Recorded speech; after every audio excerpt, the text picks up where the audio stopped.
देखो ये जो चैप्टर हम स्टार्ट तुम्हारे लिए कर रहे हैं, ये तुम लोगों का मतलब किन्हीं लोगों का स्कूल में जो एग्ज़ाम स्टार्ट होने वाला है, यूनिट टेस्ट दे दिया है। ठीक है, अब यूनिट टेस्ट दे दिया है तो अब सबका तो अलग अलग स्कूल है, अलग अलग स्कूल का अलग अलग सिलेबस है।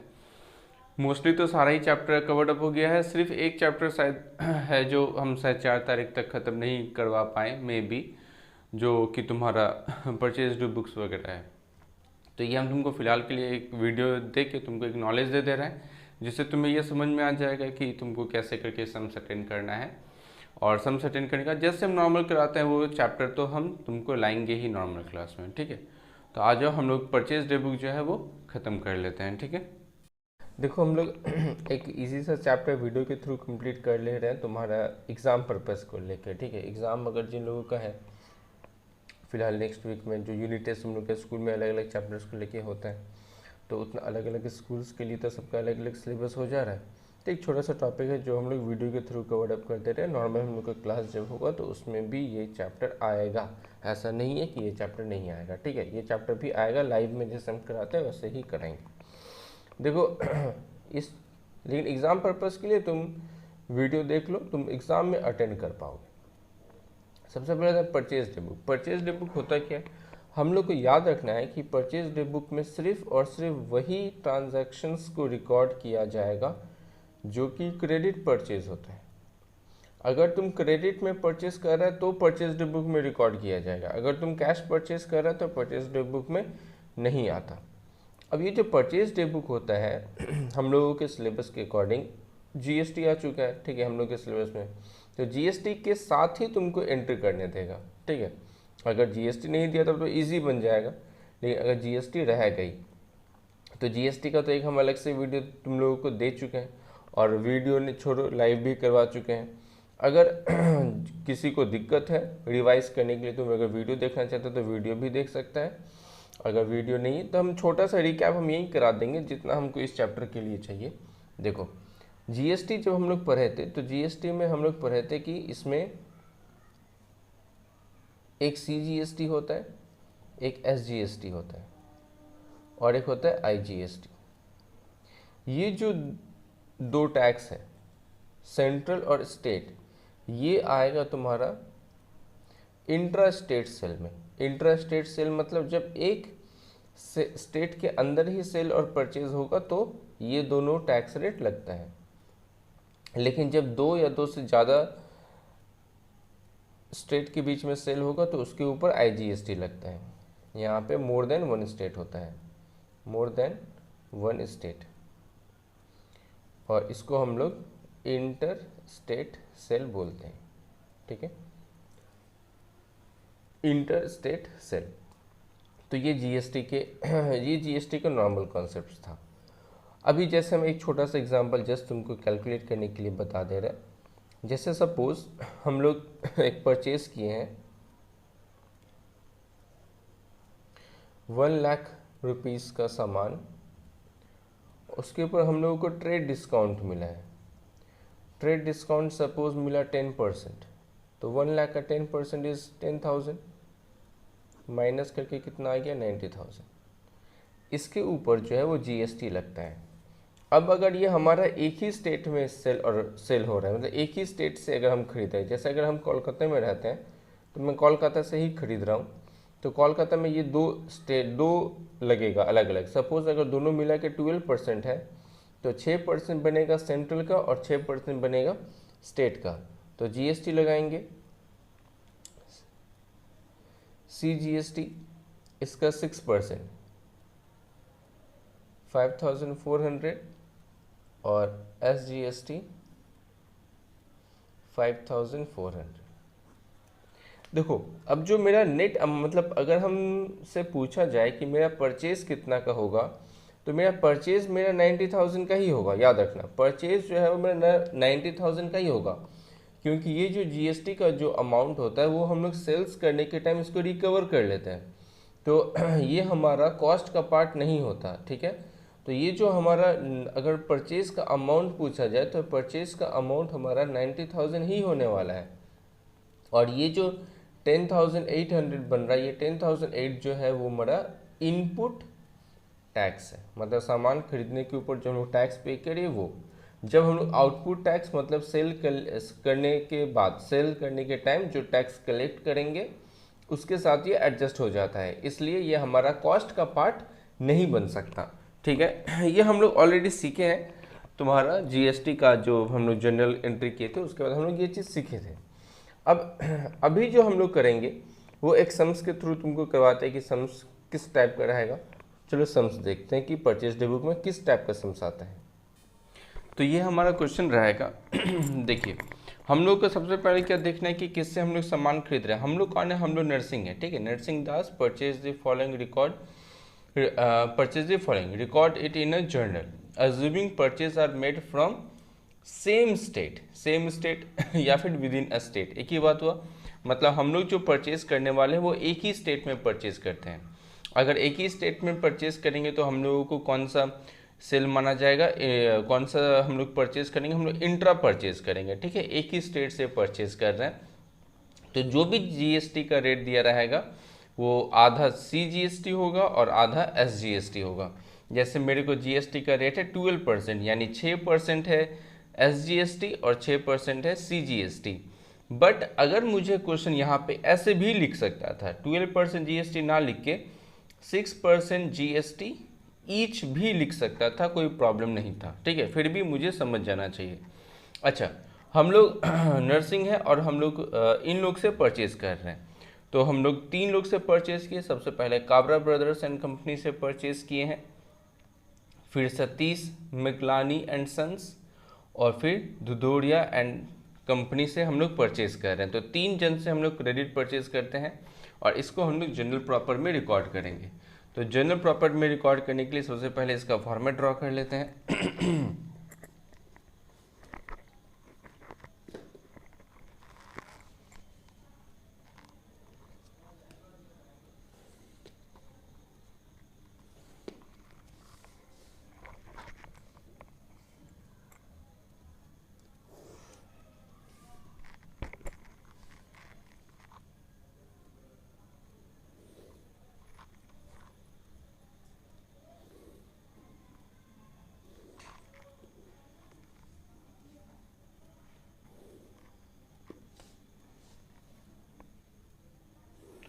दो हम लोगों का जो सम्स रहेगा उसमें 2 जीएसटी का रेट आएगा। तो ये जो लास्ट जो कॉलम हम बना रहे हैं इसमें ये 2 बनाएंगे। ठीक है,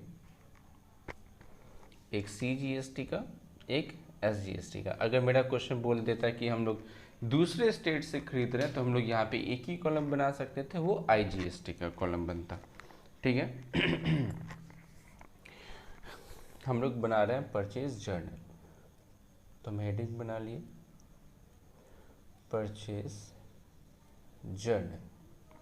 सबसे पहले लिखा जाता है डेट, तो हम लोग यहाँ लिखे डेट। फिर लिखा जाता है पर्टिकुलर्स, तो मैं यहाँ लिख रहा हूँ पर्टिकुलर्स।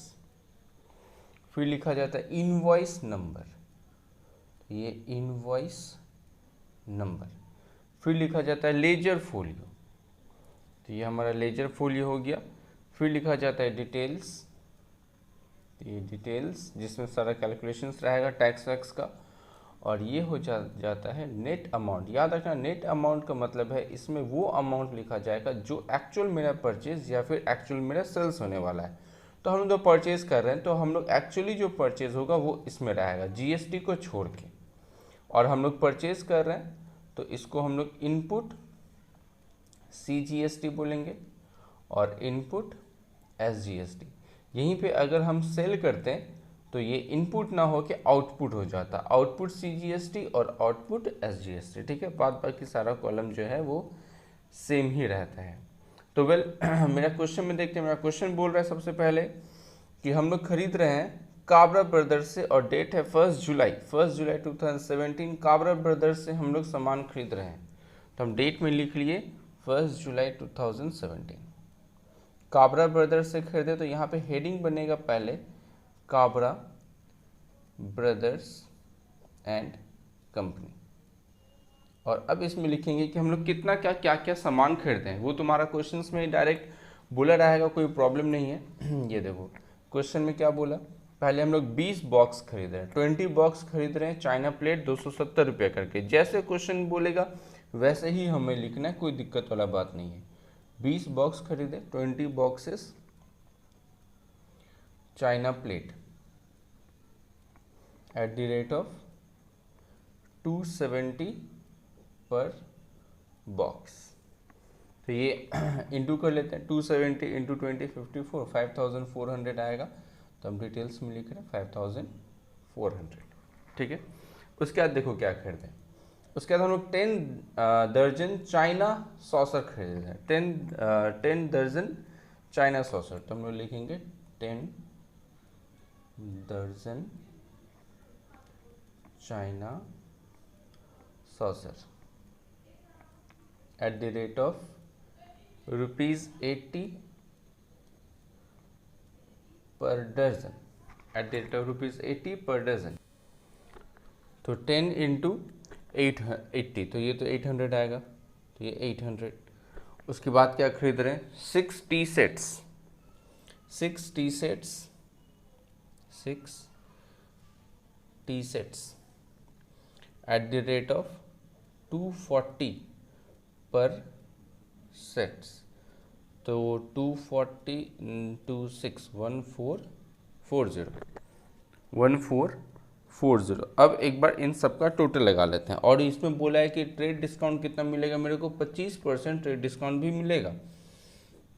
तो पहले सबको इन टोटल कर लेते हैं, 5400 प्लस 800 प्लस 1440 7640। तो ये टोटल आ रहा है 7640। इसमें से माइनस होगा ट्रेड डिस्काउंट, तो less trade discount at the rate 25%। तो ये आ रहा है 1910, 1910। तो 7640 माइनस 1910। तो देखो हम नेट अमाउंट में कितना लिखूंगा मैं, 5730, कि इतना का तो मेरा क्या हो गया, परचेज होगा। मेरा परचेज का जो अमाउंट होगा वो 5730 होगा। और इसके ऊपर ना डिस्काउंट मतलब ये जीएसटी लगता है। तो 5730 लिख के यहाँ पे CGST 6% है हमारा, तो इसके ऊपर टैक्स लगेगा 5730 के ऊपर, इसका 6%। तो 343.8 आ रहा है, तो इसको मैं 344 लिख सकता हूँ, 344। और SGST भी रहेगा 6%, तो ये भी 344, ठीक है। तो ये हो गया। और अमाउंट में देखो, परचेज का अमाउंट में ना बिना जीएसटी को इंक्लूड करके लिखना है, ठीक है। जीएसटी को इंक्लूड नहीं करना है, जीएसटी को इंक्लूड करना है उसका अपना कॉलम में। और तुम डिटेल्स में लिख सकता है कि 344 और इसको 344, यानी टोटल अमाउंट तुम कितना पे कर दिया होगा, 5730 plus 344 plus 344, that is equal to 6418। तो ये इसको तुम ऐसे लिखेगा। टैक्स का कॉलम तुम टैक्स का अमाउंट तुम टैक्स का कॉलम में ही लिखेगा, ठीक है। तो ये हो गया मेरा काबरा ब्रदर्स का। अब ऐसे करके ही हम लोग सबका रिकॉर्ड करेंगे, ठीक है, सबको रिकॉर्ड करेंगे सेम यही तरीका से।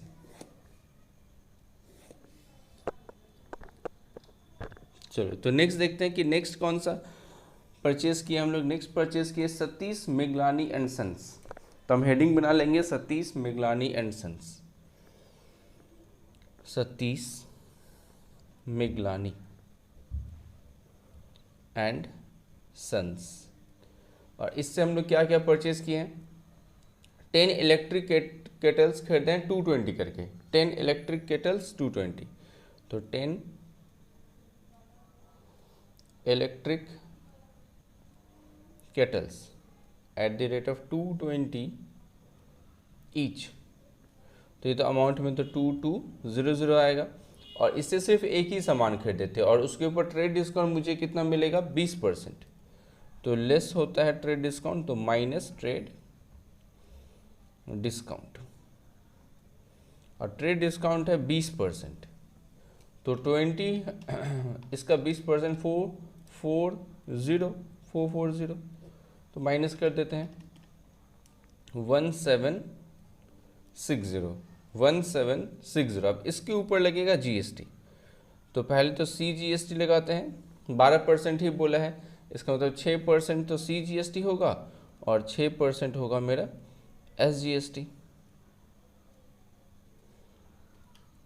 तो इसका 1760 का 6%, 105.6, तो इसको 105.6 है तो 106 कर लेते हैं, 106 and 106।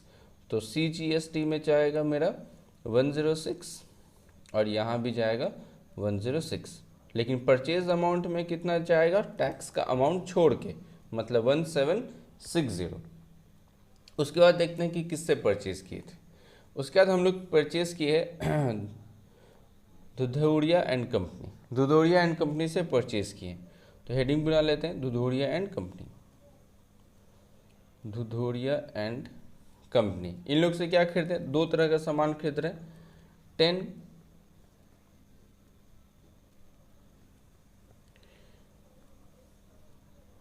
Linen basket eight the rate of 70 each, तो ये कितना हो जाएगा 700। उसके बाद बोल रहे 10 magazine racks at the rate of 40 each, तो 40 इंटू 10 400, तो टोटल कितना हो जाएगा 1100। इसमें से माइनस होता है ट्रेड डिस्काउंट, तो लेस ट्रेड डिस्काउंट। तो ट्रेड डिस्काउंट हमारा कितना परसेंट बोला था यहाँ पे, यहाँ भी 20%, तो 1100 का 20%, 220 आएगा, तो 220 माइनस करके देखते हैं कितना आता है 880। इसके ऊपर ऐड हो जाएगा टैक्स, थोड़ा सा जगह कम पड़ गया, CGST और SGST, तो मैं थोड़ा सा एडजस्ट कर लूँगा। ये भी बोला है 12%, तो 52.8 मतलब 53 एंड 53, ठीक है 53 एंड 53 लिखें ये। तो 880 प्लस 53 106, मतलब टोटल आ रहा है 986। तो यहाँ पे टोटल तुम लोग 986 लिख सकते हैं, वैसे यहाँ पे भी टोटल करके तुम लोग लिख सकता था कि कितना आ रहा है 1760 प्लस 106 प्लस 106, ये 1972 आ रहा है। बट इस अमाउंट से ना हमें कोई लेना देना नहीं है, ये अमाउंट पेएबल है, इतना दिया जाता है हमें टैक्स, और जितना का परचेज हो रहा है, जैसे यहाँ पे आ रहा है 880 और इसका टैक्स 53 और इसका टैक्स 53, मुझे इस अमाउंट से मतलब है। अब जब पूरा सम्स तुम लोग कर लेगा तो तुम्हारा जो नेट अमाउंट का कॉलम रहेगा, ये नेट अमाउंट, यहाँ पे तो मेरा 3 का बात था तो तीनों का हम लोग कैलकुलेशंस कर लिए। ये जो अमाउंट है ये नेट अमाउंट वाला, इन तीनों को हम ऐड करेंगे तो ये हमारा पता चल जाएगा कि हम लोग कितना का क्रेडिट परचेज टोटल किए हैं, ठीक है। ये वाला अमाउंट टैक्स को इंक्लूड नहीं करना है, क्योंकि टैक्स जो है वो लास्ट में सेट ऑफ होता है, तो इसको इंक्लूड बिल्कुल नहीं करना है, ठीक है।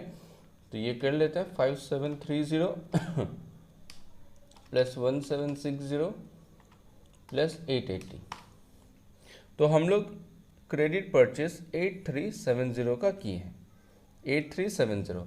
और इनपुट CGST कितना पे किया वो देख लो, total 344 plus 106 plus 53। Input CGST 503 पे किए हैं और इनपुट SGST भी 503 पे किए हैं, जो कि हम लोग जब सेल करेंगे और आउटपुट टैक्स जब मिलेगा तो उसके साथ ये अमाउंट एडजस्ट किया जाएगा, ठीक है। तो ये हम तुमको आज हम परचेज जर्नल मतलब क्रेडिट परचेज जो है परचेज डे बुक हम तुमको बता दिए, ठीक है। इसका एक और वीडियो हम दे देंगे जिसमें हम लोग सेल्स बता देंगे, फिर परचेज रिटर्न और फिर sales return. Bill receivable bill payable भी होता है, वो भी हम तुमको वीडियो के थ्रू दे देंगे, फिलहाल जितना जल्दी हो सके उतना जल्दी, ठीक है। एग्जाम के लिए तुमको परचेज डे बुक और सेल डे बुक यही दो इम्पॉर्टेंट होता है, इसी दो में से कोई एक देगा, ठीक है। चलो।